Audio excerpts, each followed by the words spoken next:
ছাত্র সমাজ এই সংকটের সময় যেটি করেছে সেটার জন্য তাদেরকে আমরা ধন্যবাদ জানাই ফার্স্ট।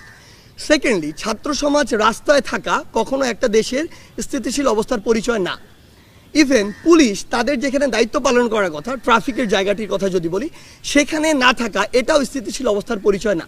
সো দিন শেষে আমরা যদি মনে করি যে আমাদের দেশকে একটি স্থিতিশীল অবস্থার দিকে যাওয়া প্রয়োজন, সেই জায়গা থেকে আসলে যার যে জায়গায় দায়িত্ব তার সেই জায়গায় ফিরে যাওয়া উচিত। আমাদের জায়গা থেকে স্পষ্ট বার্তা আমরা দেখছি যে প্রত্যেক দিন বিভিন্ন জায়গায় ধীরে ধীরে যারা পুলিশ রয়েছে তারা আসলে তাদের দায়িত্বে ফিরে আসছে।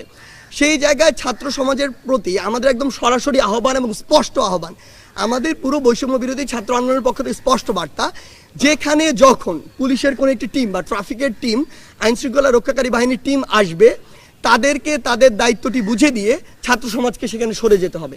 আপনারা যে দায়িত্বটুকু পালন করেছেন সেটির জন্য আপনাদের ধন্যবাদ, কিন্তু এটি আপনাদের দায়িত্ব না।